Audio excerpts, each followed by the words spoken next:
What's happening? What's happening? I'm going to say it again. What's happening, blues people? We had a quick, very quick, how can I say this?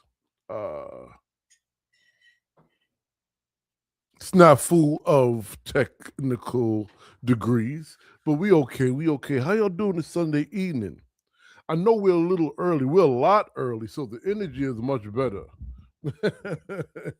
What's going on with y'all on this beautiful Sunday, early evening, late afternoon, and welcome to Jack Dap. Matter of fact, let them see. Let's see our people first, and we can bring that back up.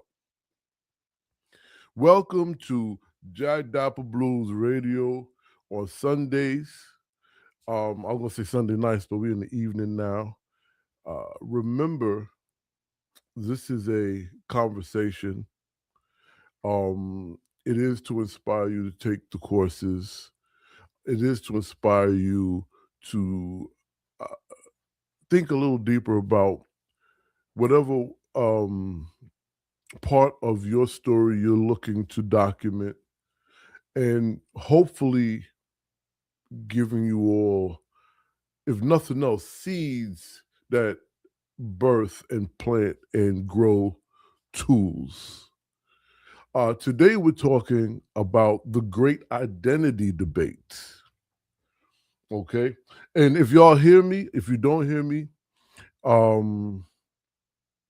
if you have something to say, just drop a line in any one of the chats. Okay, I got to make sure my feet is on the grounding pad that Mrs. Pearly got for me. We grounds up in here. But we're talking about the great identity debate. Ironically, one of my favorite movies that we usually watch, maybe we used to watch it way more often, but I think we watch it like once a year or twice every couple of years. The Great Debaters. We are talking about the great identity debate, okay, which is American Indian blood and Black history, how these things coexist, how these things intersect, particularly when it comes to sound, song, Black Indian memory, and the archive. I use Black Indian intentionally because there has been a disconnect, a separation, a reclassification of mahogany-colored, copper-colored, melanated folk with the idea of being indigenous anywhere for that matter, but I'm speaking particularly on the Americas and this hemisphere. Okay, so welcome to the show. We're going to get into this, and this is part 2 from last week's show, right?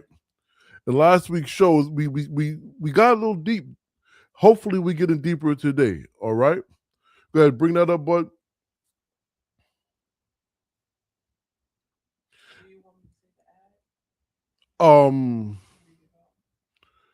Let's get to a couple of slides first. Wait, actually, you know what? We do need to do some housekeeping before we get started.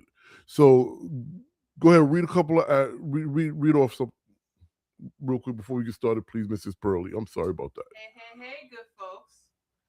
All right, so Jack Dapper Blues Heritage Preservation Foundation preserves the blues people through music, folklore, oral history, and archives, education, and community-centered cultural work.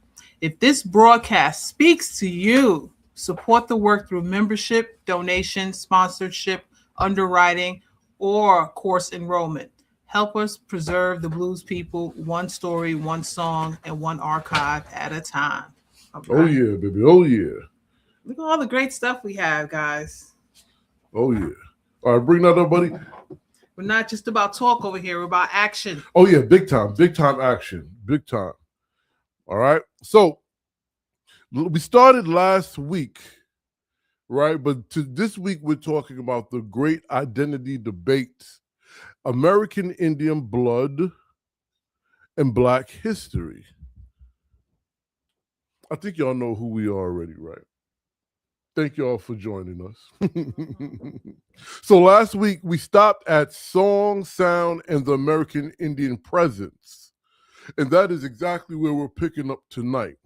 And we're doing this because we move from proof hunting into responsible interpretation. Okay. And when I say interpretation, I don't mean colonizers' interpretation. I don't necessarily mean the academy interpretation. But I want to be clear. I mean the interpretation of someone reconnecting to their peoples, right?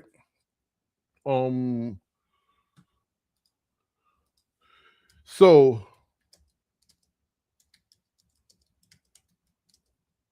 all right, sorry, just getting some things together, y'all. I had to get some stuff together. Pardon me, good folk. So in doing that, we're not just looking for a document that says Indian. And let's be clear about something. I think I mentioned this last week. Y'all let me know. Y'all meaning the audience and y'all meaning my production team. The terminologies we use today, right, Mrs. Pearlie? And I feel like, because we used to have long conversations on the phone with Chief Warhorse, and she was like, Mr. Pearlie, Mrs. Pearlie, right? Mr. Walto, I hope you're listening, good brother. The terminologies that are being used currently, the terminologies that were used in the last 20 years were not the terminologies that were used 20 years prior, was not the terminologies used 20 years prior, right? These things meant different things. They were coined differently. So when you're now looking to reconnect to your roots and you're trying to find things, don't be discouraged if the term that you were introduced to the idea of reconnection does not coincide with what you think it should, because what you're looking up at the time may not have been the name. So if you're looking for documents that say Indian and you want to connect that to your people, you may not find what you're looking for. Okay? What we are trying to get you all to receive, what does the music carry that the archives missed? Let's start there, okay? What does the land remember? What do the elders remember? Yes? I'm sorry, I usually don't interrupt you, but make sure they purchase the dictionary. We're going to get to that. Absolutely, absolutely, absolutely. That was and you're not wrong about that. That was one of the best. We have a nice library. That was one of the best purchases we've ever made. Right there, right? Yes, that's it right there. The 1828 American Dictionary, where it has the original meaning of words as the Americas was being developed. Okay, and you know something? Somebody write this down, because what we're probably going to do is, hey, thank you. We're probably going to do etymology. Yeah, we're probably going to do an etymology episode where we're talking about language, but in a particular way, right? There are people who study language, and there's folks, I think it's a philologist, I think this is what it's called. But there's people who study language. They study it in a way to where they believe it begins, how it moves and stuff like this. I'm not an expert in that. I'll just tell you that right now. But that is part of something I get introduced to in my field and in my discipline. We're not taking it like that, right? Particularly because a lot of these folk end up in Europe and places like that. The American Dictionary of the English Language, however, Noah Webster, 1828, that discuss the language of the Americas. And why is that important? Because it's actually the language of the market, the free market. What people don't realize. Take the ad down so you show the book. Oh. That's not an ad, but sure. Take the card down real quick. Okay. So this is not one of my products. So I rarely do this, but this is something that you all need. One of the reasons why you all need this is because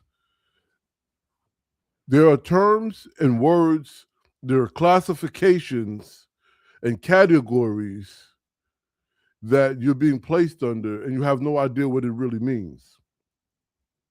This dictionary is the dictionary of the new free market, what was considered the free market, and how folk of the market could communicate with each other.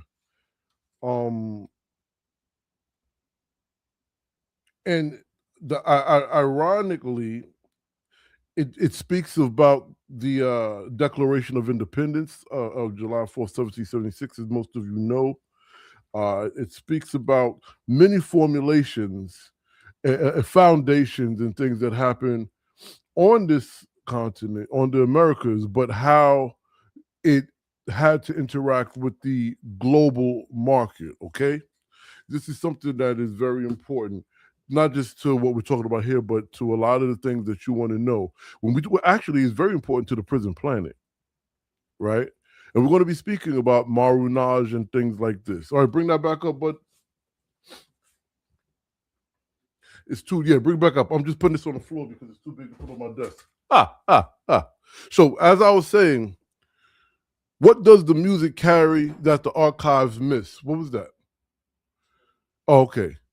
What does the land remember? What does the elders remember? What did the census flatten?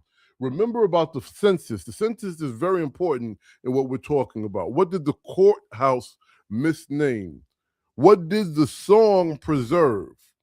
Okay, and tonight we're going into the archive.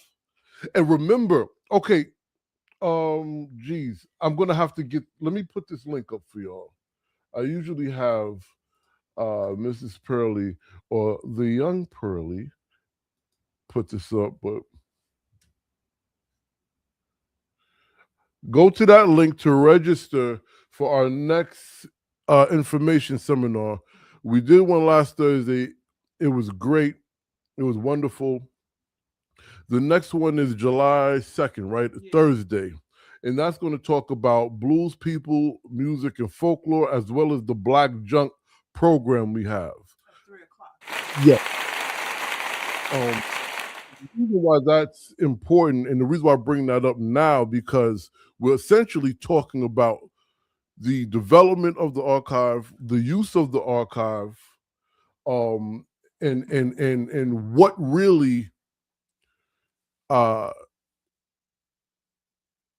we're not bowing down to another person's archive or another group of people's archive, but we're understanding how to put our story together through our archive, and you're going to learn what is our archive. Because most people, you have a idea of what the archive is. Hopefully we can give you an understanding of what the archive is based on being blues people, right? And they're also going to interrogate the information that we find, what's in their archive, what's in our archive, right? Because, using this word again, I think I said archive 25 times in one sentence, the archive has the evidence. But you got to understand how to look for the evidence. And that goes back to what I was explaining. Terminologies have changed, but we can go to the 1828 dictionary to find its original, right? And then that's how we can use the archive as evidence, okay? However, the archive is not always the authority, and we're going to go into that as well. Next slide, please.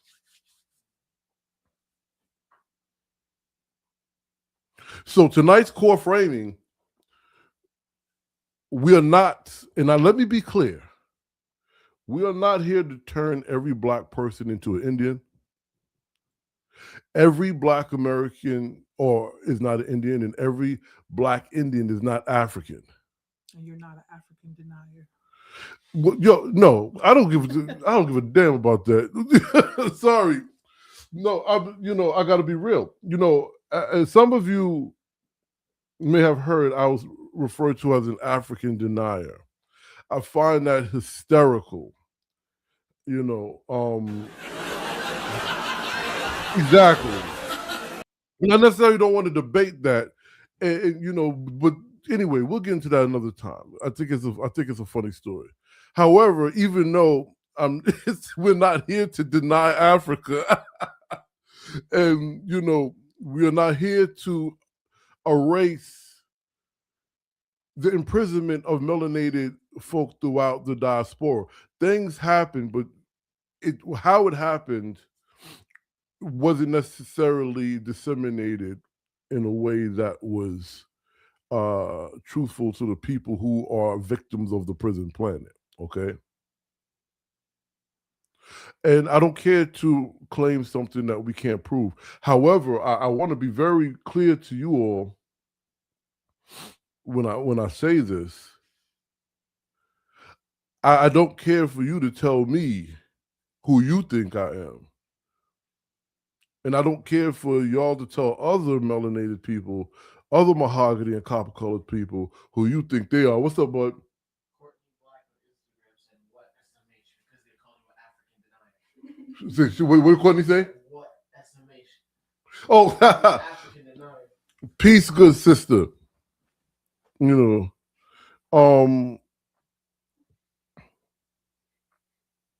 Yeah, because you have a situation.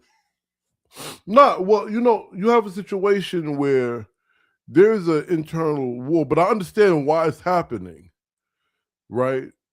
I understand why it's happening, but at the same token, if someone finds in their family their connection to Africa, you can't. What happened? You should, when you speak like that, you should. Yeah. Oh, yeah. You can't deny that. That's their connection. And if someone finds their connection to a tribe of America, you cannot run around talking about these people are pretendians. That's ludicrous to say the least, right? What you got there? What's up, bub? Who that? Yes. But we do have deeper questions to ask, right? And just so y'all know, if you're new to the way we run the show now, I do show my face and talk to y'all, but I like to have the cards up so you can know what we're discussing if you're just coming in, right? But we're looking to ask a deeper question. What did the archive erase, flatten, misname, or refuse to hear? And there are things, and this goes back to etymology. So when you hear swarthy, when you hear copper color, when you hear these terminologies, they're talking about dark brown people. When you hear copper colored races, plural, that means they're speaking of a multitude of what we call color, right? We're also talking about what did the music remember. Some Black families carry African and Indigenous ancestry, right? Some Indigenous people were later classified strictly as Black, as Negro, as colored, or mulatto by law, census, and white supremacy. Some African descended people became kin with Indigenous folk of the Americas through refuge, marriage, adoption, alliance, and survival. But take this off real quick. I need to be very clear. Though those interracial marriages happened, that was an interracial marriage between a mahogany and a mahogany person. There were brown, dark brown, and light brown people here well before anybody ever came here. Okay? And I have to make that very clear, because anytime, so when you read some of these journeyman diaries, they'll be like, So I saw people there that look Ethiopian. Mrs. Pearlie, I've used this example several times, haven't I? Okay, well, okay, so if you've heard this before, please forgive me. But there's folk, they'll be like, they'll read that and be like, see, they were African on America. But that's not what the statement means. The statement is referencing their only interaction with a melanated person, or their first interaction with a melanated person. So they're referencing what they know. They're not saying they came to the Americas and saw Ethiopians. They're saying they came to the Americas and saw people that looked like the other Black people we encountered. Okay? So yes, there are indigenous to the Americas and African connections, but there are also strictly indigenous folk that that've always been here on the Americas, South and North, and been reclassified as something else. Okay, bring that up, please.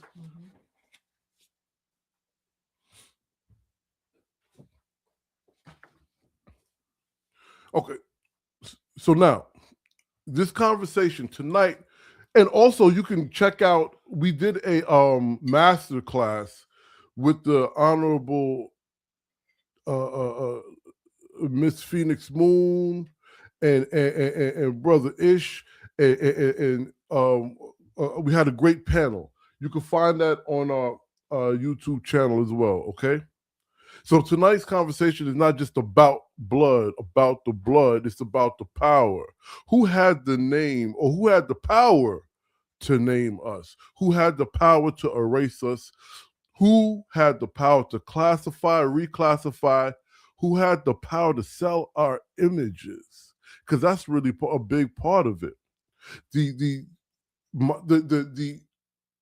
early scholars in my profession are really and truly part of the problem, because they stage things with people for whatever reason, right? Who had the power to decide what counted as evidence and who gets believed when the elders speak. That's really the heart of it. Who gets believed when the elders speak, right? Next slide, please.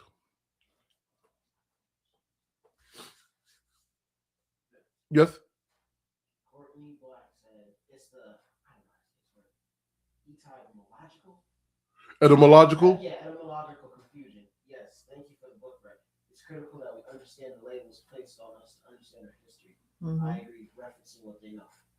Facts over fiction, facts over feelings. That's right.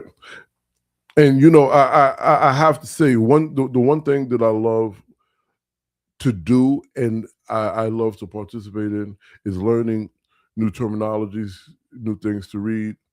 We can't allow folk to perpetuate a culture where we have to dumb things down for people to understand, particularly our people.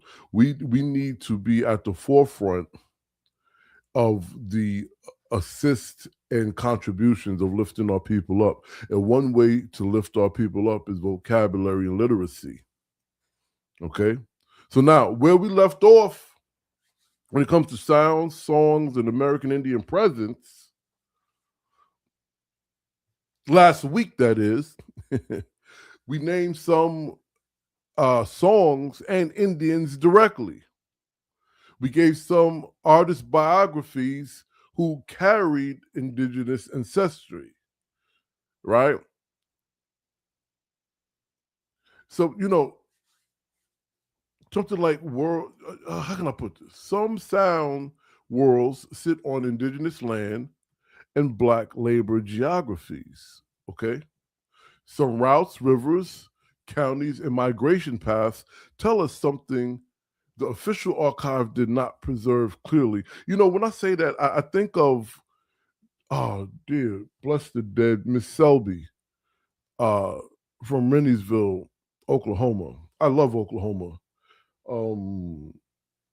Man, I had the opportunity to go out there a couple of times.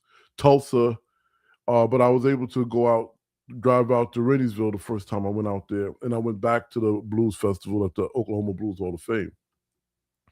And at the corner of the farm, the Renniesville farm where the Oklahoma Blues Hall of Fame is, literally where the Civil War started. I think what's truly amazing to me is the fact that that entire area, all these areas that I was able to visit and look at that are historically Black communities were indigenous land. So now you have to start asking, because they try to present, well, Indians had slaves, or the freedmen. They give you a whole bunch of, but I really want to question, it was that part of the reclassification. Do you understand what I'm saying, y'all? All right, so now, with all that, when we listen, I want us to ask 3 questions. Please chime in. First question is, who is named? Second question is, what land or route is named? Third, what does the sound carry that the archives missed? I'm going to keep saying that. A lot of these things may seem redundant, but it's not. It is quite imperative to what we're talking about, okay? Now, the reason why that third question is very important, because the blues does not replace the archive.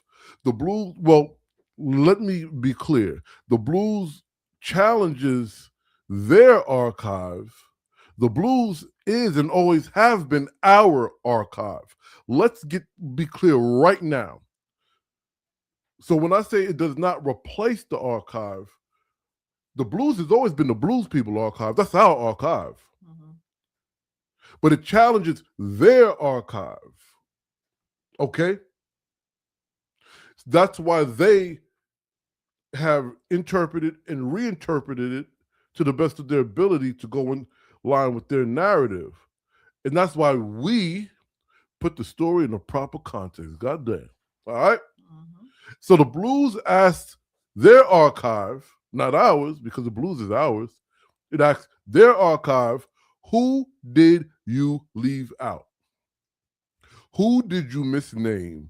Who did you flatten? Who did you fracture?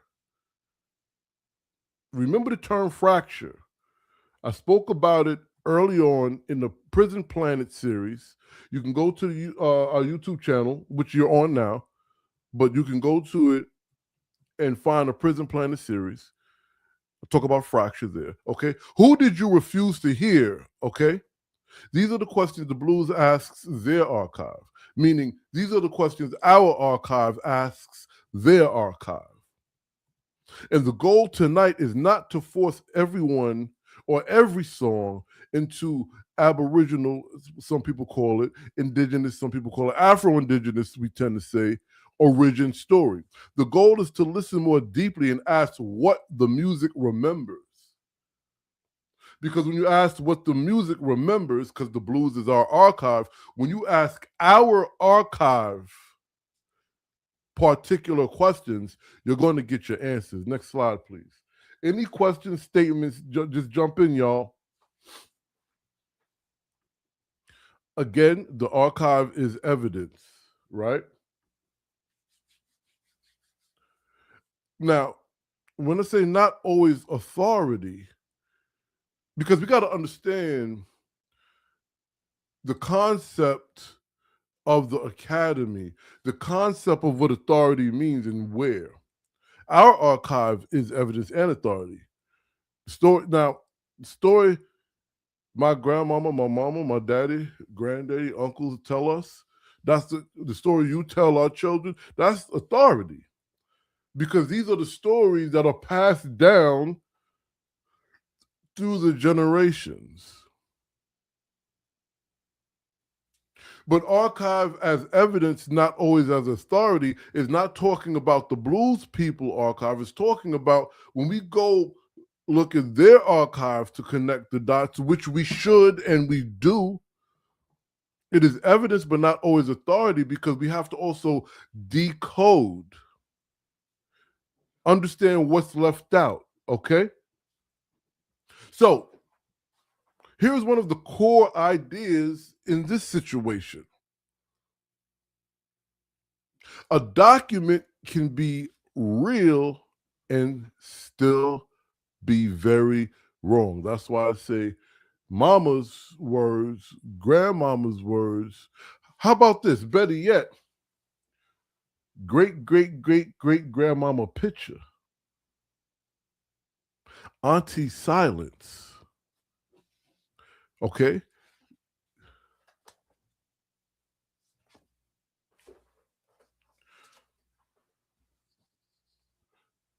Yes, and please remember, our workshop, our books, and our courses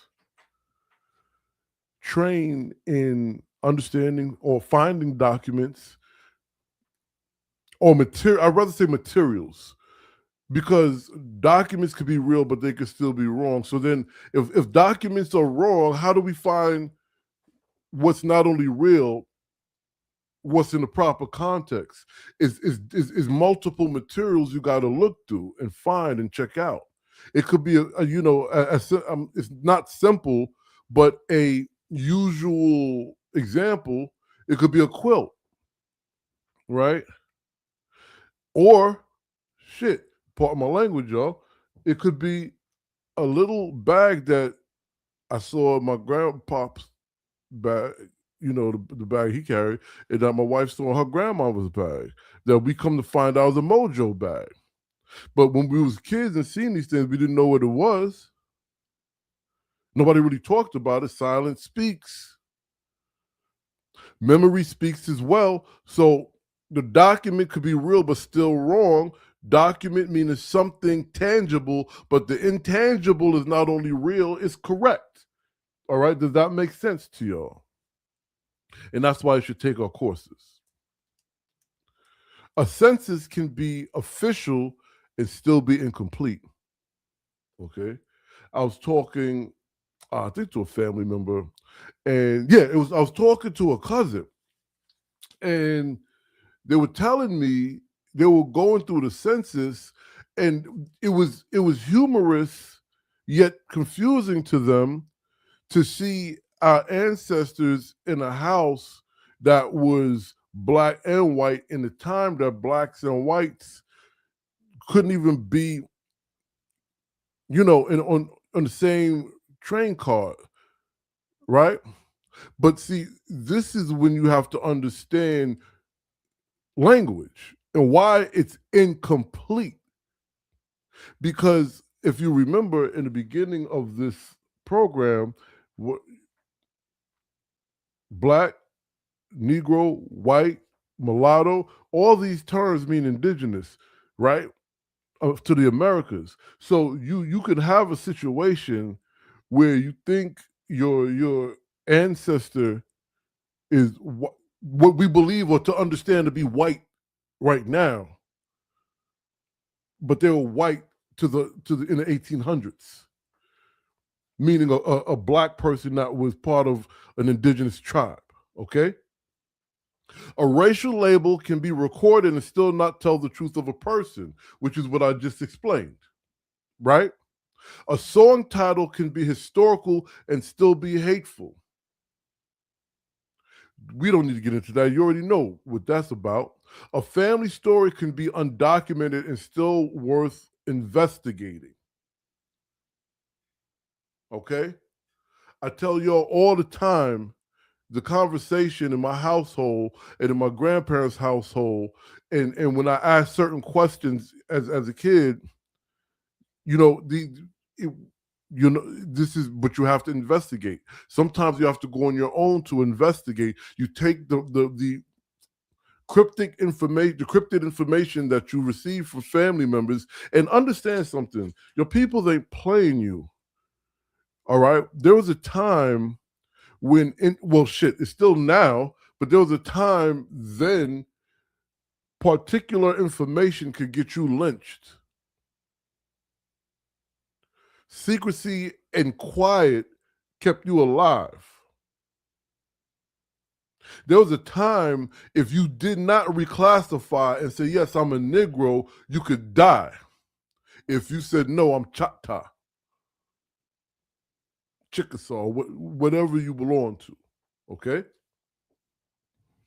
And I say this, well, one reason is because American law has repeatedly classified people according to the needs of power and who is in power. You got to understand something. This is why I always bring up development arrested, because when he talks about the New Deal and when he talks about how the plantation complex, he, meaning Clyde, Dr. Clyde, can't think of his last name right now. I was going to say Davis, but I don't think that's his last name. But when the plantation complex, when the big corporation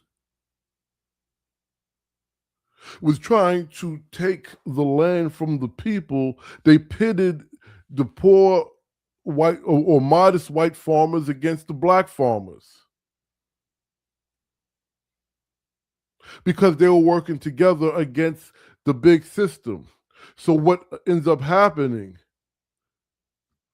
The power needed them to be at odds. How did the power get them at odds? Well, one just went, the poor whites was like, as long as I'm better than niggers. The power was like, I'll give you benefits if you help us get these people off their land.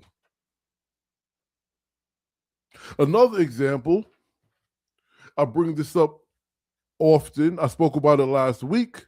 Virginia's 1924 Racial Integrity Act created a hard, white-colored racial order under Walter Pecker's control of vital statistics. Many indigenous people in Virginia were pressured or recorded as colored, damaging the paper trail of indigenous identity for generations. Okay? So when we talk about people being made black on paper, this is not a rumor. This is not just a family rumor. I use these terms, black, African-American interchangeably, Afro-Indigenous interchangeably, because 9 times out of 10, they're all the same person, reclassified in many situations. I want my peoples and tribes to know when I'm talking to them, regardless of their reclassification or self-identity, because they may not know. And this happened through law. It happened through record keeping. It happened through state power. The record does not only remember people, sometimes the record remakes people. P. Diddy remix? Yeah, I'm saying. Okay, you want me to say Dr. Dre? Jermaine Dupri? These are all remix kings, right? Yes? Courtney Black asks in the chat, is that where the term pecking order comes from? The name you just mentioned. Walter Pecker, or did I mishear? Walter Pecker is the name, yes. Plecker. Plecker.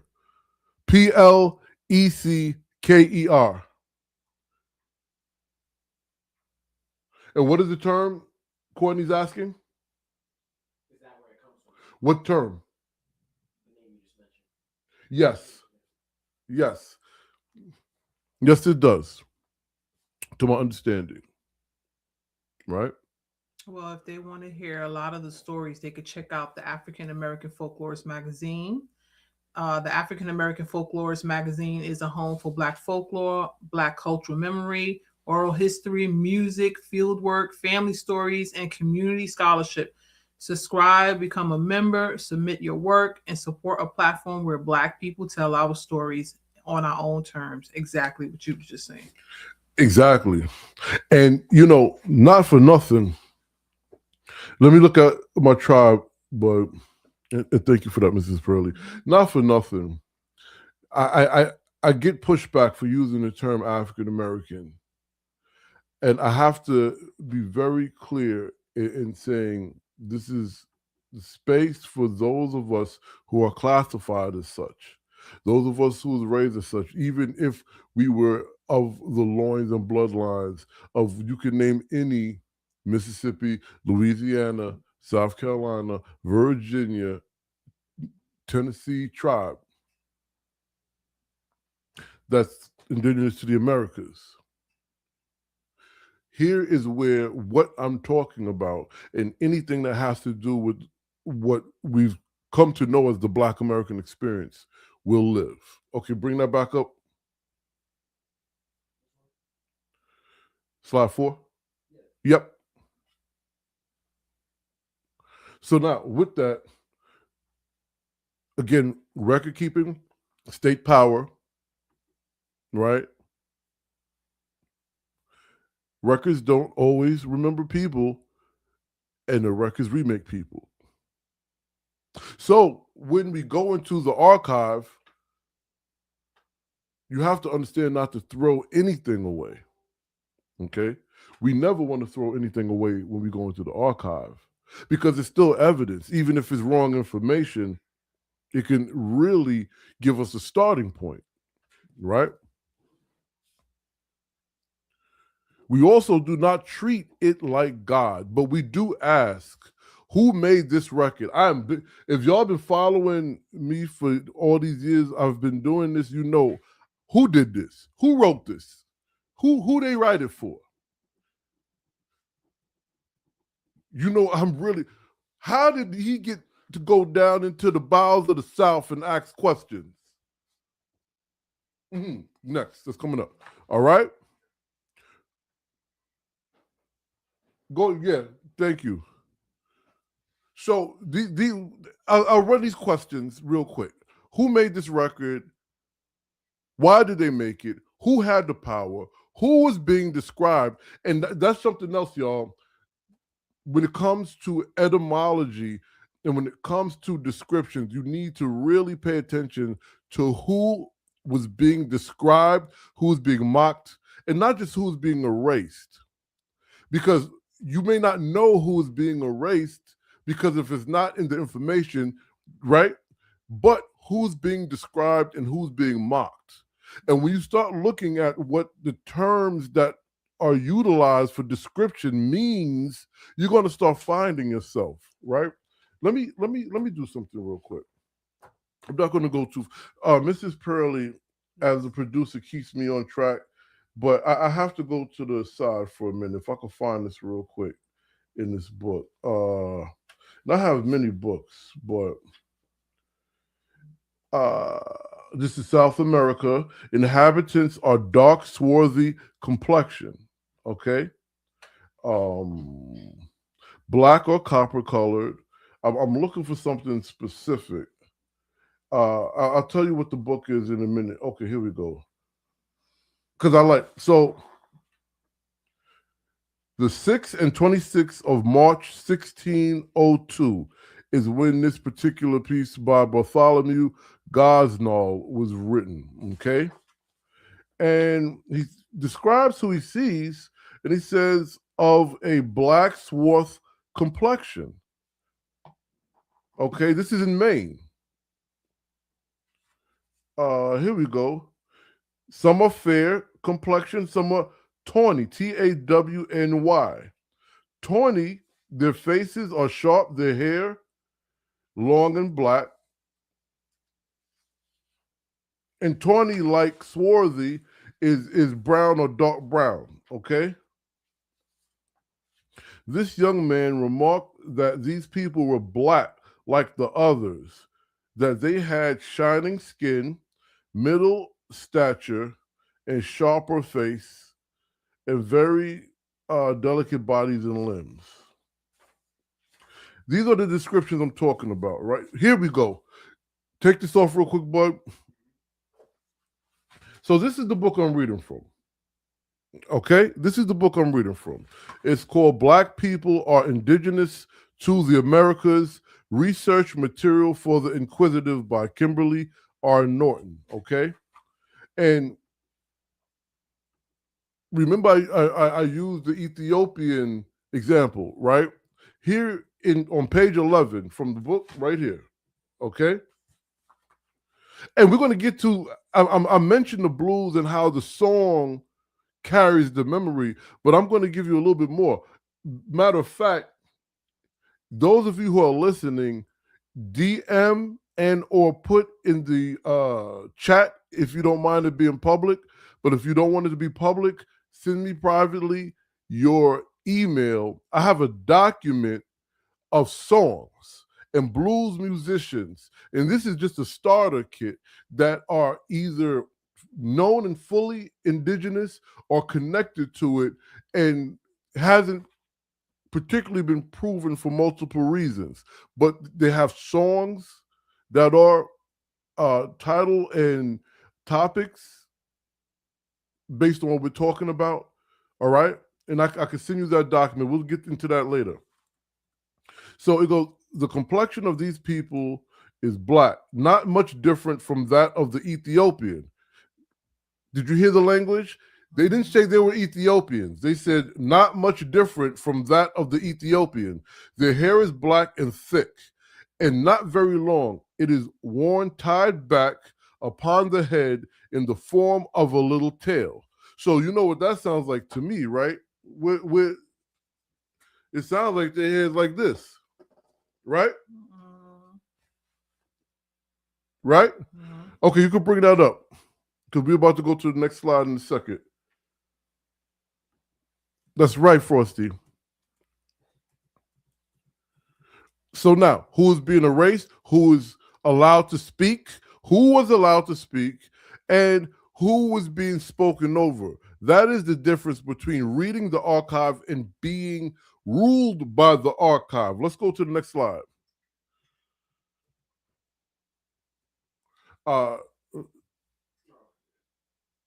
Yeah. So now here's a content warning, all right?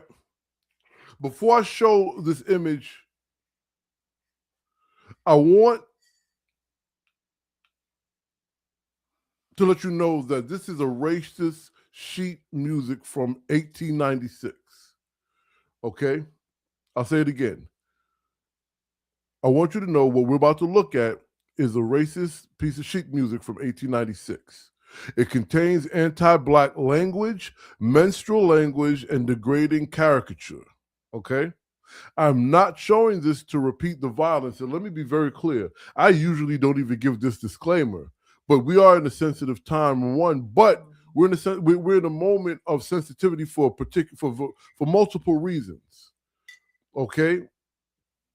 So I'm not trying to repeat the violence, but I am showing it because the archive often preserves the violence that was used to name, mock, sell, and control our people. That's why I got to shout out my brother Joe Johnson, Dr. Joe Johnson, for his work at the Library of Congress archive. And he made it very clear he's not repeating the violence by addressing things that is visually, literature-wise, and verbally violent to black folk. Thank you, good brother. And we're following suit, right? This is not entertainment. We're reading this as evidence of a hostile archive, and a hostile archive that still teach us something, right? And it teaches us how America saw us. It teaches us how America sold us out.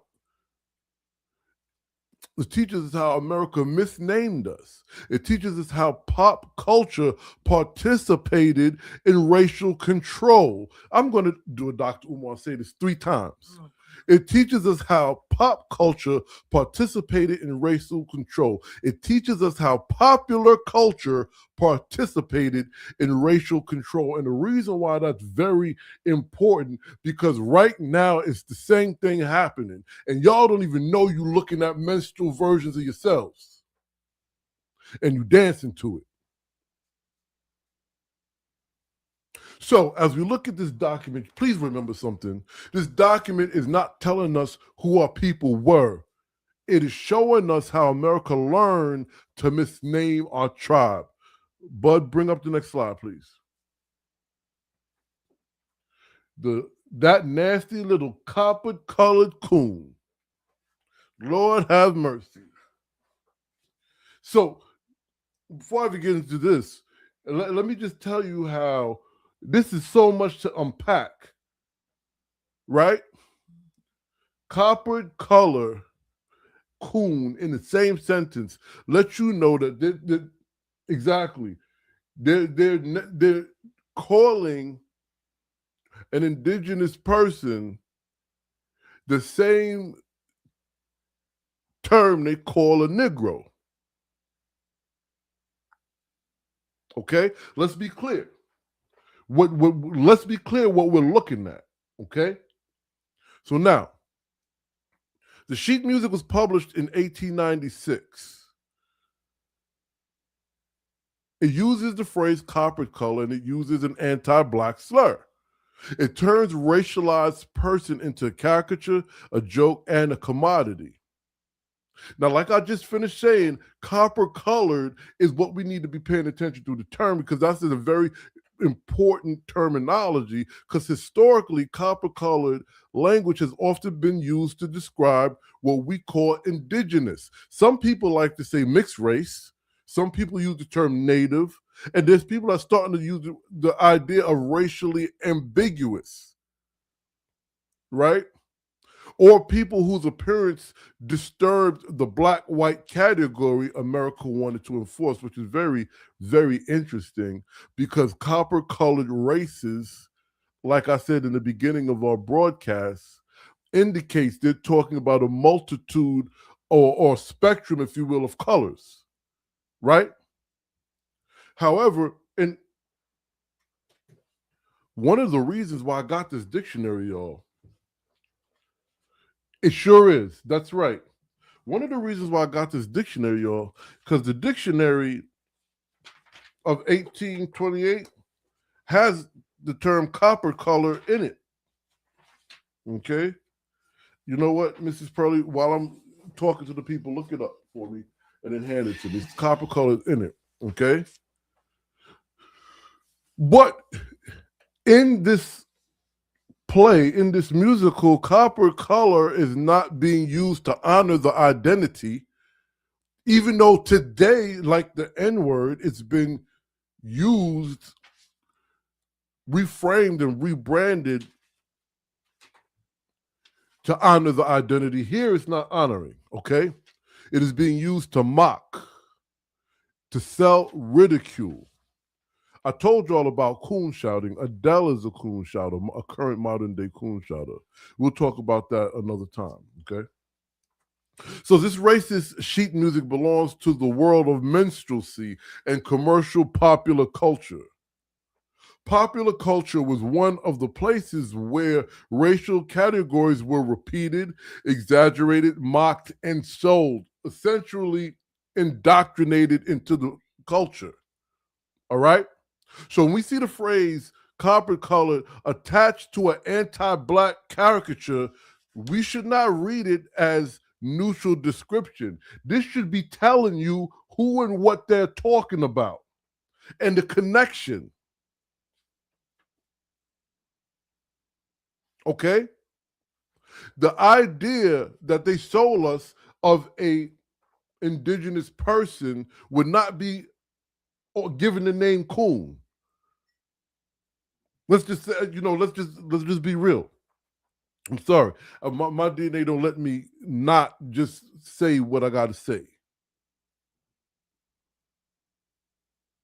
Right?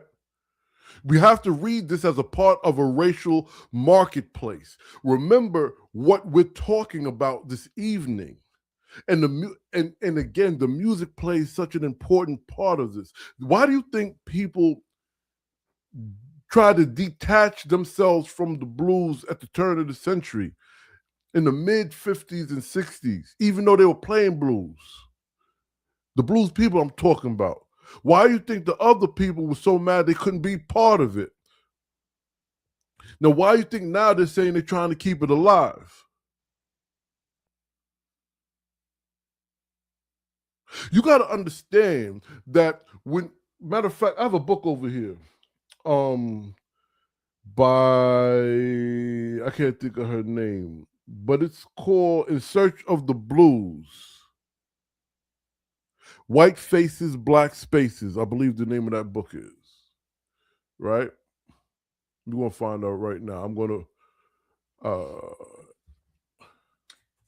Well, babe, they're only referring to copper as the metal, the vessel, and what it does. It's not referring to anything. You can't find copper color there? No, I'll keep looking, but I see copper. Because the reason, and Mrs. Pearlie, you know, I know, you know, but the reason why I know is that I remember reading it, and it does say the original first peoples found here, and then they follow up with saying it becomes the native, if I'm not mistaken. Yeah, I'll keep looking. If you don't find it right now, it's okay. We can find it later and post it. But so Meredith is her name, okay? Meredith Hamilton writes a book called In Search of the Blues, okay? I want to give you the full name so you understand what this is about. In Search of the Blues, a journey of... No, this is somebody else. You see how these people be? In Search of the Blues. I want to get the right name. They must have took that part of the name off, because it was clearly called In Search of the Blues, Black Faces, White something. And ultimately, what she was discussing in this book, she was talking about people. And please, I do not dislike the Lomaxes. I happen to have a good relationship with their archive ends themselves. But at the same token, like all the other archives, it doesn't just have to be interrogated. It has to be put in the proper context. But the problem I have is they seem to be the target, as if they are the only ones who were of the time period. I think the Seegers and all these other people need to be interrogated just as hard as y'all interrogate the Lomaxes. But the reason why I bring this book up, In Search of the Blues by Meredith Hamilton, is because Meredith Hamilton's argument essentially was these old white folk and these collectors, the blues. Yo, what's happening, Brooklyn? My man, how you been? Hey, yo, we got a victory. You heard me, right? Sorry, I had to go into the New York Knicks mode for a minute, y'all. But essentially, the reason why I bring up this book by Meredith Hamilton, In Search of the Blues, her thesis and argument is these white folk from the turn of the 20th century, 19th century, the early 1900s on to where we get to the folk revival and these collectors that was combing, looking for pictures and records or from old black folk. They were looking essentially to reestablish or the nostalgia of the antebellum South. Plain and simple. The blues tells that story. The idea of the blues tell that story. So that is what this is what we get into right now when we're talking about the archive, what it's saying, what theirs is saying, what ours is saying. Okay? Were you going to say something before I keep going? Okay, so I didn't find it here. So I was like, let me just go to Google and see what they're saying. And they said copper-colored people is a colonial era descriptive term used by Europeans to classify the skin tones of indigenous peoples of the Americas. It is not a scientific or generic classification, but rather reflects the cultural frameworks and historical perceptions of early European explorers and writers. Origin of the term, they have that there if you want to go into it real quick. It says the classification gained prominence in the 18th century, notably through the work of German physician and anthropologist Johann Blumbach. I'm not sure if that's how you pronounce it, but Blumbach. In his racial typologies, Yep. He used comfort, meaning copper red, is spelled Kupferrot. Okay, that's describing copper to describe the American race. Early dictionaries such as Noah Webster's 1828, this is what we have here. Yep. American Dictionary of the English Language similarly defines the original Aboriginals of America as copper colored. Now, I'm looking in the dictionary and I have not come across that yet, but it's there. And I know it's only because you're looking fast, but it's okay. In the same book here, when it speaks of American Indians, a variety of descriptions and complexions for the Indians, what it says is deep chest, brown and copper color complexion, swarthy, which means dark skin, dirty, dark red, right? And then there's what I just seen it right here. Copper and dark color of the skin. Okay. And let me I just saw it. You know what is also a good thing to have? A lot of people don't have books. You need to keep the dictionaries, guys. Get an up-to-date dictionary. Get this 1828 dictionary, because 100 years, 200 years from now, again, to your point, the terminologies have changed, but they mean the same. You keep them in the family. You don't have to have a whole bunch of books. Just keep the dictionaries. Yeah, and encyclopedias. And encyclopedias. You know, like before they start altering the truth. That's why we need it, because the truth will get altered, but you can go back and refer, right? So now I'm gonna show y'all something that was inspired by what was just read by Mrs. Purdy, but let's finish off this segment real quick, okay? So, that's why he finishes off the segment, okay? So, a place. Now, I started with saying a racial marketplace. So a racial marketplace meaning a place where blackness, color, ambiguity, and possibly indigenous coded language would turn into entertainment for sale. We are still looking at this, okay? Popular culture did not just reflect racism. It taught people how to see it, okay? So this document gives us an example of color language as control. It shows us that the archive did not just record racial categories. It helped create them. It helped sell them. The archive helped make people not just laugh at them, categorize. So when we go into Black Junk, we'll be talking about categorizing your archive, okay? I'm quite sure we, the blues people, will have different terminologies and categories for our archive of our material items and traditions and cultures than they did when referring to us, or what they extracted and took from us and put into their archive, okay? And this is why we have to be careful when we read old records. Sometimes the person being described did not name themselves. And that's the purpose of the African American folklorist ecosystem. We are naming ourselves. You heard me. Before you go to the next slide, bud, take hold on a second. Yeah, let me show them. These here are good books to have too, okay? It's I'm about to read it to them. I want them to see what it looks like, okay? All right, y'all see it? These are good books to have, okay? And these books are Revealing America's Dark Skin Past Volume 1 and Revealing America's Dark Skin Past Volume 2, The Columbian Era.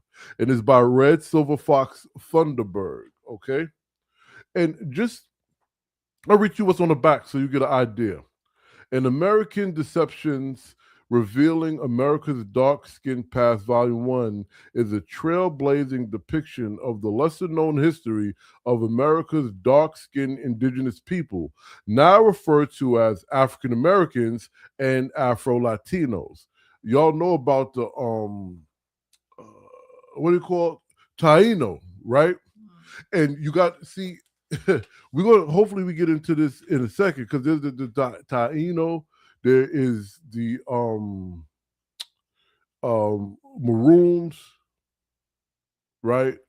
Anyway, Red, Silver, Fox, Thunderbird mends together indigenous oral history, primary sources, archaeology, and extensive research to paint a vivid picture of the original groups that resided in the Americas in the shadows of the continent's past, which include both Mongoloid and Negroid groups. Revealing America's dark-skinned past exposes the true history of indigenous Americans in contrast to what we have seen and what's been told in school and what has been presented in entertainment. This miseducation, and I'm not talking about Lauryn Hill, and reclassification of the original peoples span over hundreds of years. But Thunderbird lays out impressively how this identity transformation occurred. You know, I have a song called A Prayer, and this is what I talk about. I talk about us being removed from our land and reclassified, okay? This book reveals hidden knowledge that shattered the accepted concept of the transatlantic slave trade and makes one question the African identity given to Black Americans and Afro-Latinos. Okay, Revealing America's Dark-Skinned Past, Volume 1 is a noteworthy book, that confronts an element of American Indian and Black history that may have not been grasped. Okay, in the second one, Volume 2, one of the most prevalent facilities in North American history. Fallacies. My eyes is bad, forgive me. One of the most prevalent fallacies in North American history is the story surrounding Christopher Columbus and the people he encountered.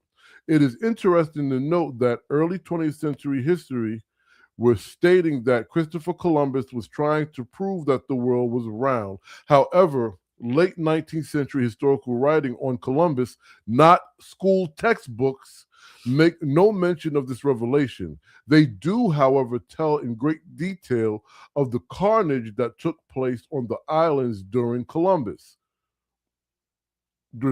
reign. They also describe in detail of the hospitableness of the indigenous people and the gentle nature of the indigenous people until they had to defend themselves, and that the indigenous people were considered Negroes. That is not the first, second, third, or fourth time I've heard that.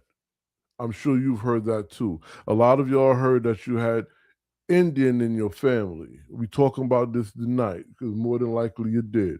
Put up slide 7, buddy. Thank you. So now let's talk about the color language, which we kind of segued into that already, right, Mrs. Pearlie? Copper colored, Negro, colored, mulatto, Indian, Black, mixed, free person of color. That's the freedman. Okay? These aren't neutral descriptions. They're tools of power in multiple ways, okay? They shape who one could be or belong to. They shape who could inherit, who could testify, who could marry, who could enroll, who could remain connected to a tribe. Because as a freedman, you're not necessarily of the Choctaw Nation, right? I keep using that one tribe as an example. That's my connection. But any tribe, right? Who could remain connected to a tribe, right? Who could be forced into another racial category? Who could disappear from the record? And once you disappear from the record, you can't be you could be found as a descendant of Africans, as a descendant of, we can go down the list, right? And again, I'm not knocking I'm not knocking anybody. This is just what it is, right? Terms like Negro, colored, mulatto, Indian, Black, and white are obviously not just words. They were legal and social categories that affected marriage, school access, land inheritance, voting citizenship, tribal recognition, and public belonging. I've interviewed so many people in my profession as a field ethnographer. I want to make sure you understand what I'm saying. A folklorist, applied, an ethnomusicologist applied. I spoke to what is considered a Choctaw Indian right now. She explains to me how they were sent to a special school to be indoctrinated. That their people, their group of Choctaw people weren't even established until after the Civil War. But then I get to speak to people like the chief or Mr. Walto. That's not their story. Their people go back 15,000 years and better. Do you see? And this is not to knock people indoctrinated. You got to understand how the prison planet works. And we spoke about this in our series. See, people were shuffled around based on the empire's capital gain. And when they shuffle you around, they ultimately change the dynamics for different purposes, well, all for capital gain, right? We'll get more into that another time. We'll revisit that. Okay? But this is why we cannot always read an old racial label as complete ancestry or ancestral statement. Because that's label tells us about the system of the era, and which is what I was trying to explain to you earlier. Excuse me, okay? So when your family says they marked us Negro, but that was not the whole story, that is not an impossible claim. When somebody goes, yeah, I got Indian in my family, but that's all they could tell you. I heard my peoples was that and you know, unfortunately, it was, hey, Lori, I appreciate you. Thank you, good sister. When you hear this, it's not, at least now we know it's not far-fetched. Mm-hmm. Back then, it's like, oh, here we go again. Like, I've been, you know, what folks say? Oh, anybody who claims they have Indian in their family just don't want to be African. Hey, maybe they're not. You ever thought about that? It makes me wonder, why do you say that? Why do you say that? Why when somebody says that and they may not know for the multiple reasons we just presented, but why is your response, they just don't want to be African? Because now you got me wondering who really is working with the colonizers. So there's new information that came out. We're going to talk about later what's been called the Quiet Wars, I think they called it. The Gullah Wars, the Seminole Wars. There's many names for this war that was over 100 years, right? But there's new information stating it was an all-out attack on the Americas by all the global powers. The diaspora is what I'm saying. All the global powers until eventually, because when you look at they give us pieces in history, right? The French purchase, the Spanish this one. Everybody had a piece of the Americas, North and South, globally. Okay, I'm sorry. As Mrs. Perry said, you know, I can go off the script a little bit, but you know, this is real stuff. Okay, so when your family says they marked us as Negro, we got some Indian in our family, this is not crazy. That's the research question. Okay? Because the person holding the pen had the power. My mama used to tell me that all the time. That was what she told me. You don't be a loudmouth. Get that pen. I got the pen. I've had it for years. Okay? A census taker has power. A county clerk has power. Had, if you will. A registrar, a publisher, a lawmaker. And there's still places where this is happening. Okay? A school board, a record keeper. And sometimes that power renamed people. for purposes of the system. We're still talking about not just blues ecology, not just blues narrative, but the prison planet. All this is the prison planet. You all right over there?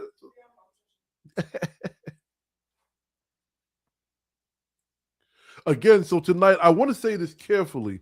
Black is not always a complete ancestral record. Black is a racial category. It is a political category. It is a social category. It is a legal category. It is a cultural identity. It is a peoplehood born from struggle, survival, creativity, and resistance. But in America, Blackness was also used to contain many non-white people under one racial order. Some indigenous people were recorded as Negro, colored, mulatto, or Black because they were. But the terminologies they were recorded as wasn't their identity makeup or even their physical or skin complexion makeup. It was a political class. It was a racialized economic prison planet class. So there are Black folk who carried indigenous ancestry and cultural memory. We may not know that's what we carry. We remember what was told to us, what was shown us, and how we operate, but we didn't know we was living under the tradition and ancestral memory and knowledge of our peoples, right? So it means the archive often did not preserve nor conserve the full complexity of Black folks' familial history. Why are you looking at me like that? Next slide, bud. You finish this. All right. So Africa is real, but Africa is not the entire archive. You know, I believe every melanated person, whether you're indigenous or African or mixed with indigenous and African, needs to take Black studies, African American studies, African and African American studies, because you know, if I don't know how many of y'all even paid attention to this or even look at it, African studies, Black studies, and African American studies aren't necessarily the same thing. They're in the same category, but it's African and African American studies. That is interesting to me, that they are separated as a study if it's all from one place. There are people that say the blues started in Africa. You disrespect my ancestors, not because there's something wrong with Africa, but you've given our birthright to someone else. You've Esau'd our birthright. Someone else was talking about that too. You discussed it last week, right? And they were saying how they. Yes. Yep. Yeah, and you got to and we could talk about that for hours. We could talk about Liberia, everything, but we're not going to get into that right now. I get excited because I'm passionate about this. This is not for disrespect, but I bring up African studies, African and African American studies, and Black studies for a reason. Besides the fact that it changed names multiple times, and there were people of melanated complexions that did not want African studies or African American studies, right? But when you take African American studies or African studies or African American studies 101, it tells you that everything, if you want to do this as a discipline, a major, then everything is African centered. That's where everything starts. And what's amazing to me, again, not disrespecting anyone, but they always say the victor tells the story. So how can you be a victim but then be a victor simultaneously? Because if I'm being, because essentially when you're going to a program, you're being indoctrinated with information. Okay? And if you're telling me to take this, not just this course, but this discipline, then I have to believe everything is African centered and African first. Right? Now, if you are African American, that's fine. If you, like me, I believe people should take the course anyway. I think it's very important, but I also understand you're telling me that if I look, which I have, and see that my peoples were on the Americas, and they date back to before America was broken up into these colonies and it was Indian territory. You're coming to tell me, but no, that's not true. You're from somewhere else. That's what I have a problem with. Okay, so with that being said, Africa is real, but Africa is not the entire archive, and that's really what I'm trying to say in my argument here. Okay? Again, this is not a denial of Africa, even though I've been called the African denier by someone who's never been to Africa, which is right. It's okay. It's okay. Because most of us are functioning and been living off fragmented information.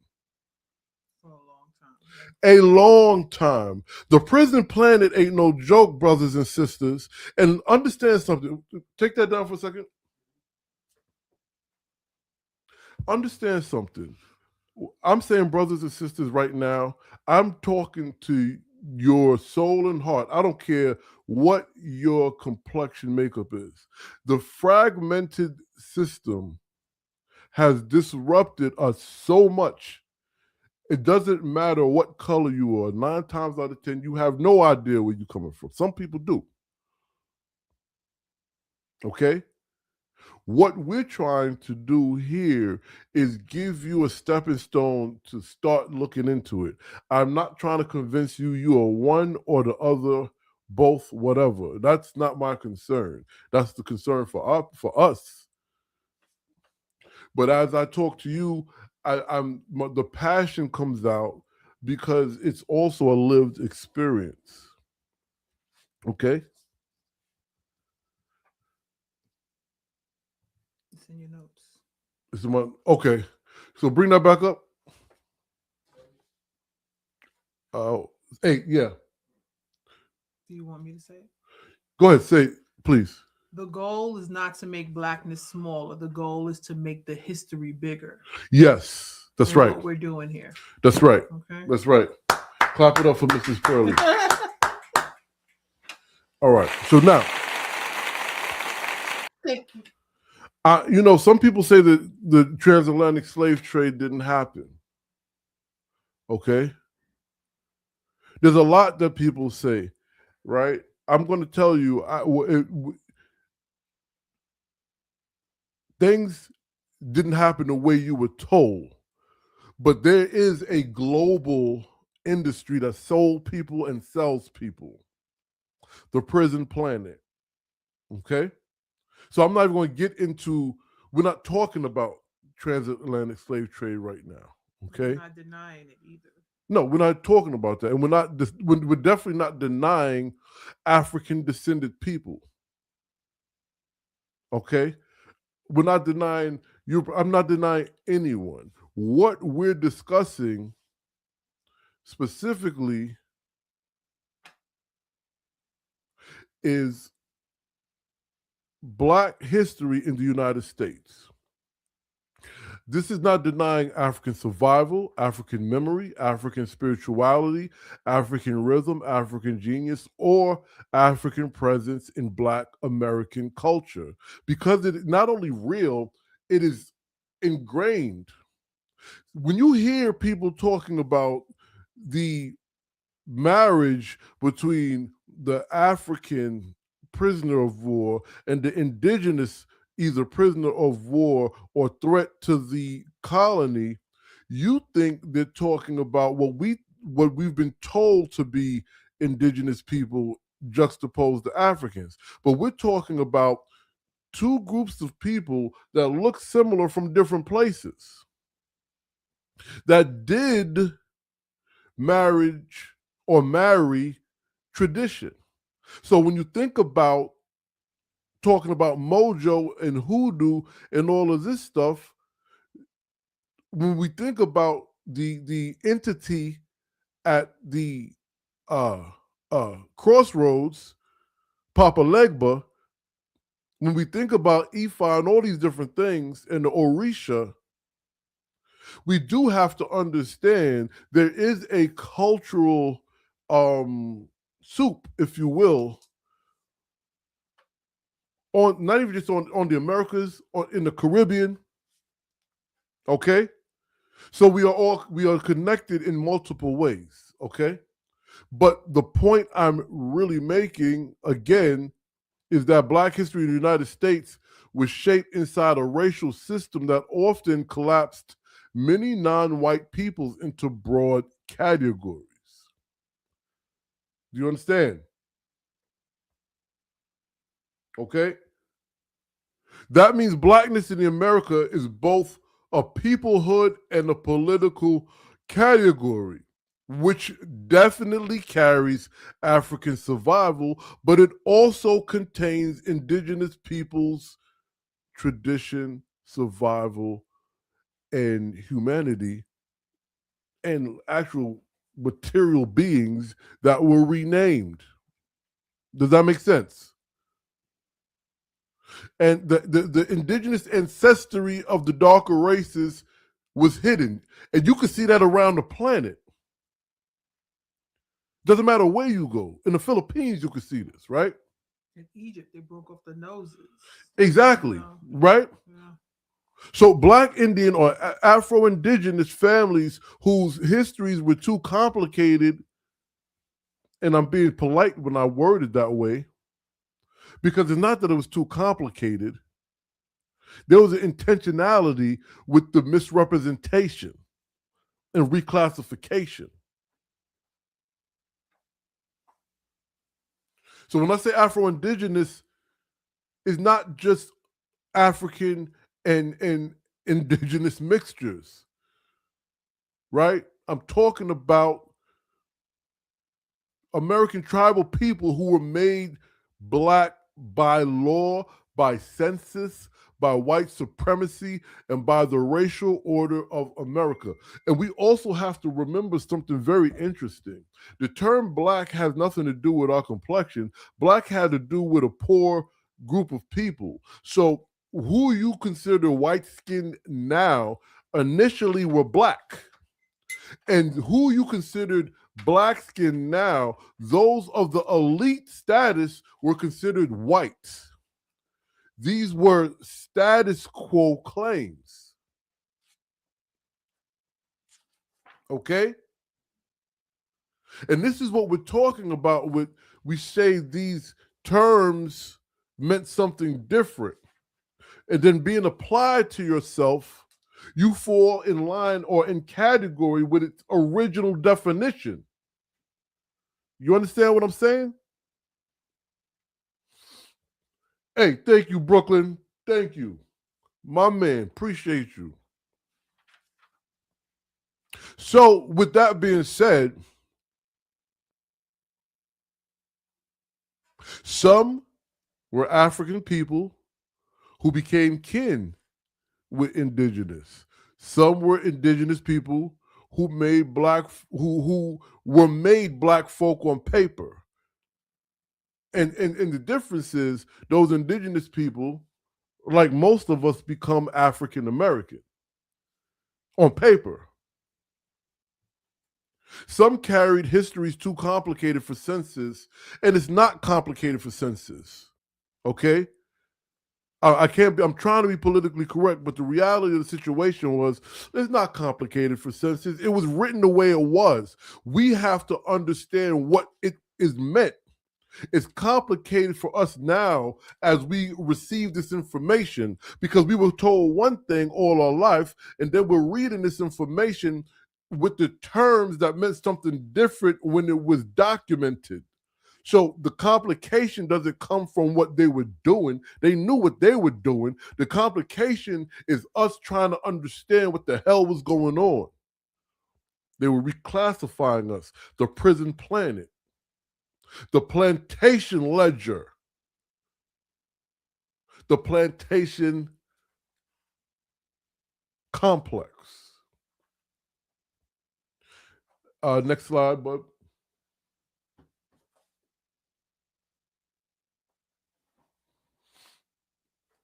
You do what are you looking for, Mrs. Furley? I was looking up the definition of black. It would be there. Yeah. In the 1828 dictionary, it would be there. Y'all heard of the mound builders of Mississippi, of Louisiana? Heard of the Olmec civilization? How they're telling you these aren't American blacks, if you will. Then, there are, I don't want to call it theories, but there are other pieces of information that's coming out now. I'm not going to talk about that now because it's going to derail me even more than I derailed. But sound theft and verse sound testimony, okay?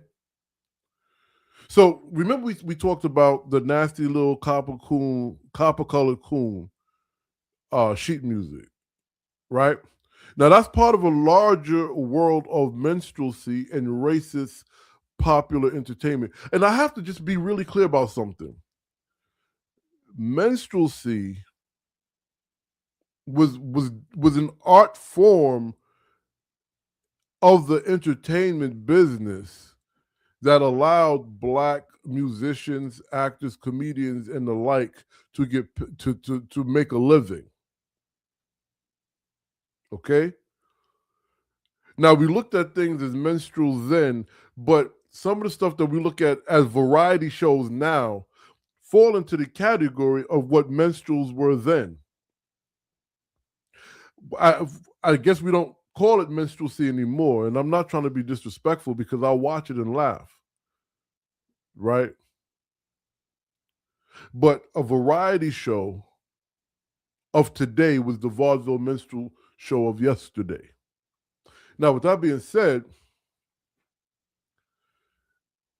black speech, black rhythm, black body movement, black humor, black presence, black pain, and sometimes racial ambiguity. That turned into a product for white amusement. That is sound theft. Okay? Sound theft is when our speech, rhythm, body, humor, and style are taken, distorted, mocked, and sold. Kind of like what they did to the blues. Then they resold it to us through the Beatles. Exactly. Right? Vanilla Ice. Anyway. Same. But the blues is the sound testimony, baby. The blues come from people speaking from within the experience. Minstrelsy spoke over us. The blues spoke from us. Hip hop speaks back.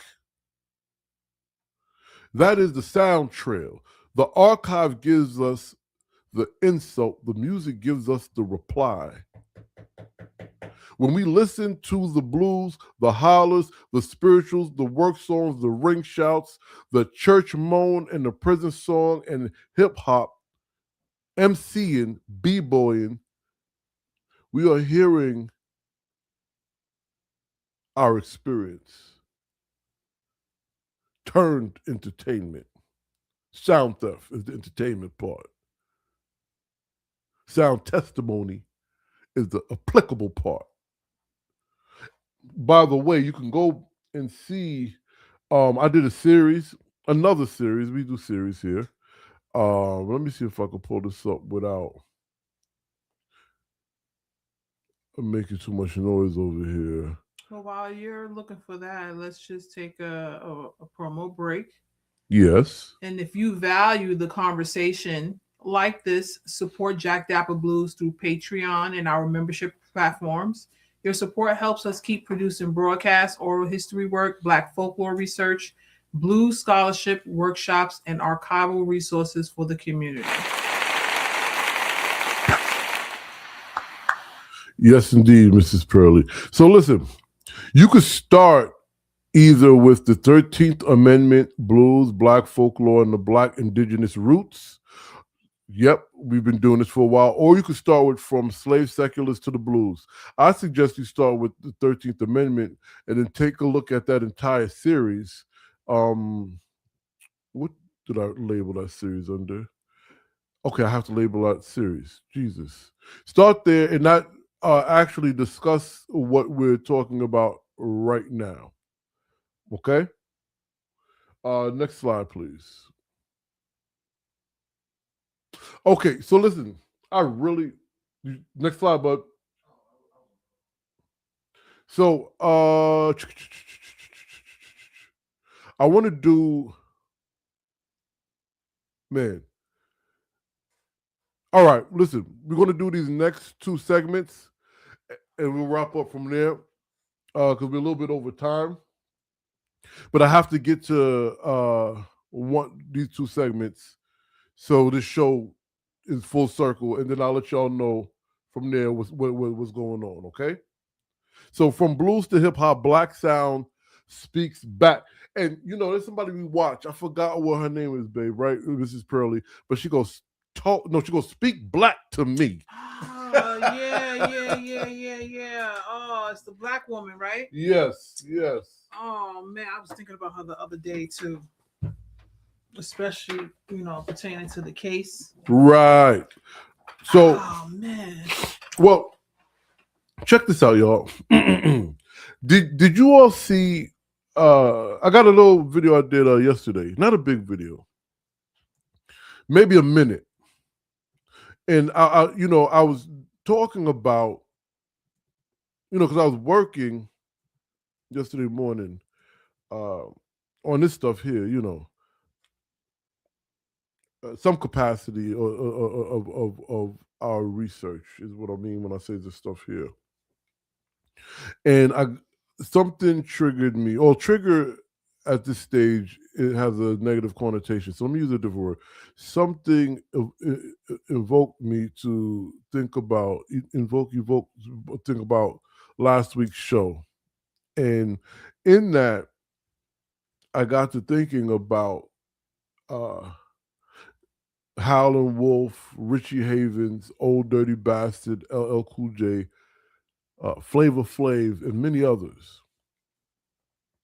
And how I've always said hip hop is the great, great, great grandchild of the blues. Mm-hmm. I've given my rationale. I've even laid out why I give it 3-time grandchild in the whole spiel. Right? Musically, culturally, and experientially, right? But we also have another connection between the blues and hip hop. Howlin Wolf is connected to the Choctaw people, right? Richie Havens, Blackfoot. Old Dirty Bastard is, let me get it right, Shinnecool, that's how you say it? Right? Mm-hmm. I believe Flavor Flav and LL Cool J may be of the same tribe. I'm not sure. I mean, or Flavor Flav and Dirt Dog may be of the same tribe, right?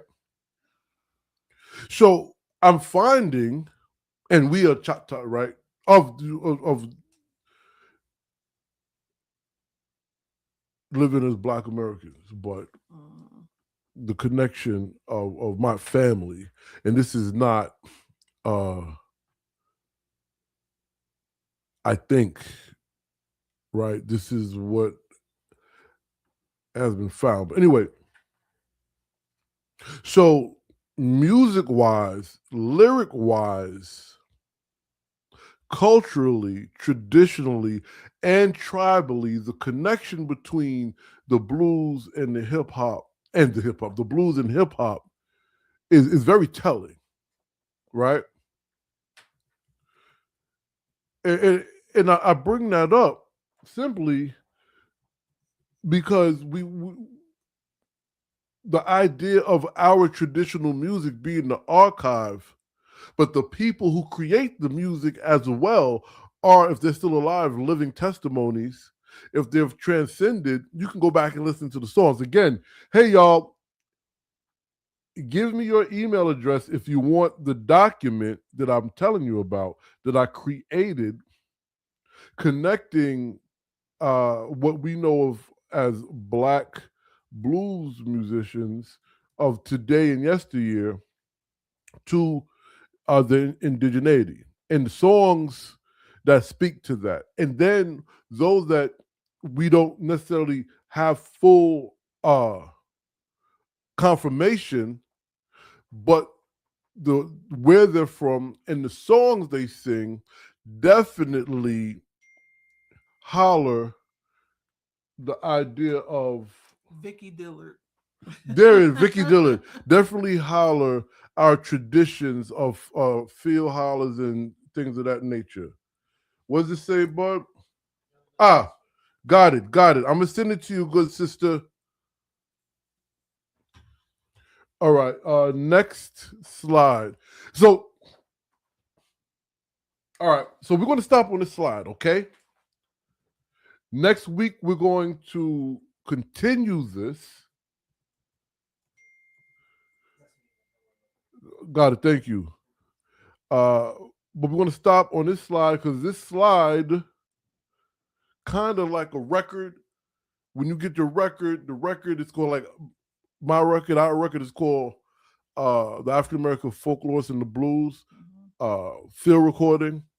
And then I have a song called Field Recording.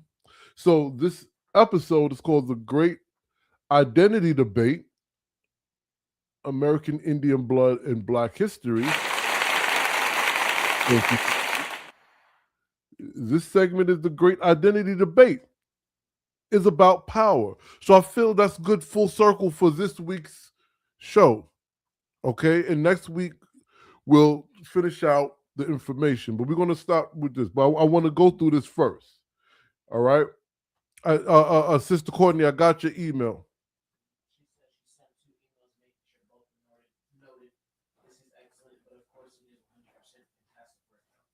Got it. Thank you. Got both. So the Great Identity Debate goes beyond blood for several reasons. And, you know, I'm not qualified to speak of blood quantum in this space for several reasons. I would suggest you go look at our master class. Let me see here if I could just find it real quick.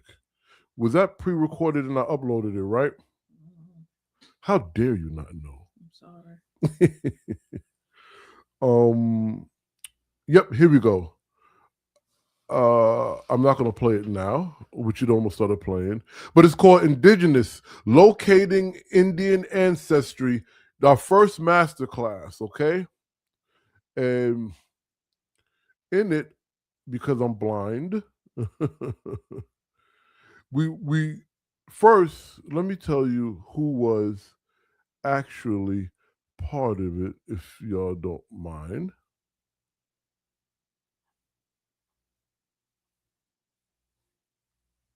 But again, I am a blind boy from Alabama.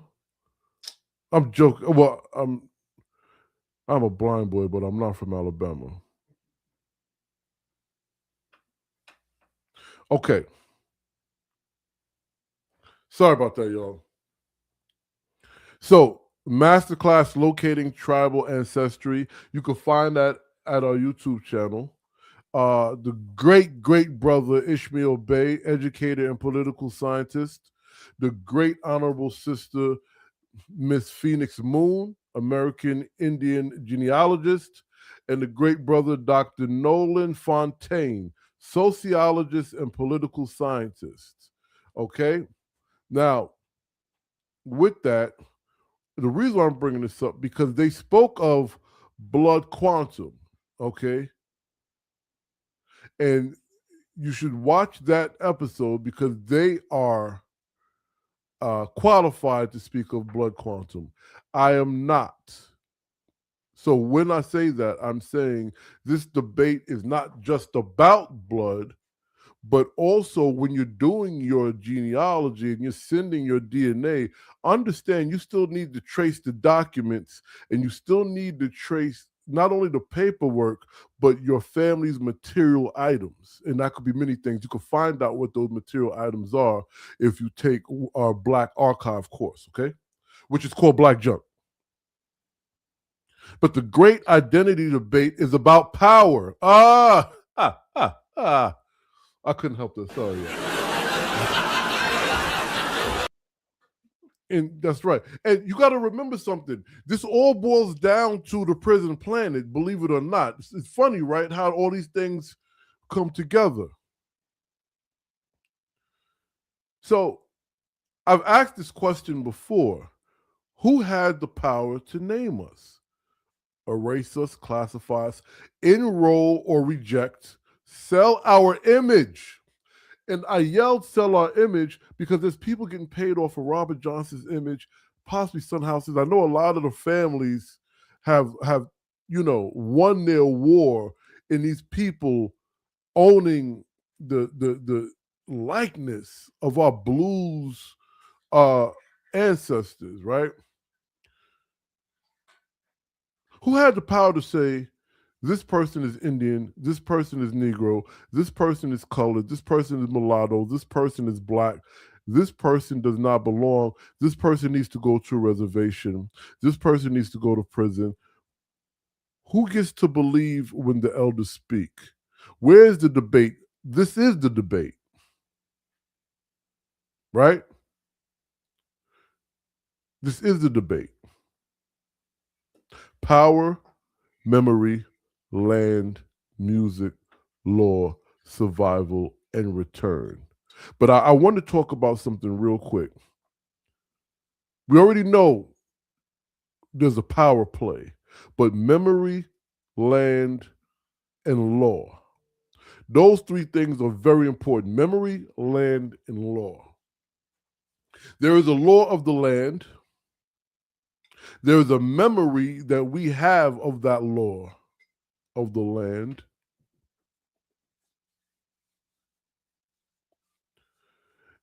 And finally, that memory could be jogged by the music because it'll remind you where you come from. It'll remind you that we were the original stewards of this land. Ooh, I'm preaching Prison Planet right now. Go and listen to the Prison Planet series. All right, so next week, we're going to start talking about the Gullah Wars, the 100-year war, and the Seminole Wars, and how that plays into this. And don't worry, because we as we go, we're going to get to songs, to the blues and fugitivity and things of this nature as well. Exactly. All right. So next week we're going to talk about the Gullah Wars, the 100-year war, and the Seminole Wars. Take that down, bud.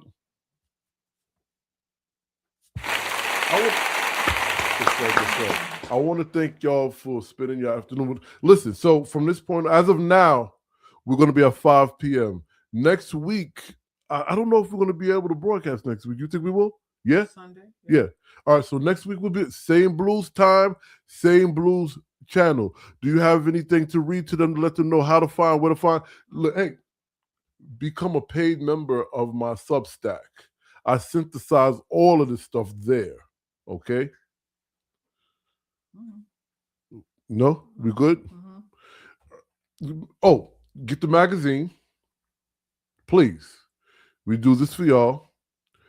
$50 minimum $50 donation gets you the very first African American folklorist calendar. Do I have it here? Yes, right here. Where is it? Thank you. You doing yours out. Keep the pictures in the stories. Right, because so I'm gonna go to this month. We do have Black writers. We do have Black, So anthropologists. We do have Black ethnomusicologists. We do have Black folklorists. yes, I'm gonna read it to you, okay? This is Dr. Alicia Oliver, who is a biocultural anthropologist and visual ethnographer whose work explores land memory, Black wellness traditions, and embodied care. She uses film, photography, and oral narrative to document overlooked stories across anthropology, folklore, and health equity. In this episode, and you can go to the QR code to get the episode, because she was folklorist of the month of June. She reflects on land as medicine, Black maternal health, and the role of community in research. And that's what you get when you get this, okay? Minimum $50 donation. What were we going to say, Mrs. Pearlie? I was just saying, a good tool for Black History Month. Instead of regurgitating the same people over and over again, you're bringing in fresh faces. That's right. That is right. The African American Folklorist Magazine, support our ecosystem. Our ecosystem, our programs. It's all for you guys. Yeah. And Jack Dapper Blues Radio. Jack Dapper Blues Radio.tv. What's up, bud?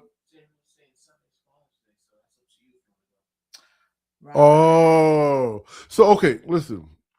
Next Sunday is Father's Day. And it sounds like my people got something for me. I don't know. And even if they don't, I don't mind just sitting down watching the movie with them because the Knicks won. So there's no more games on. So so listen.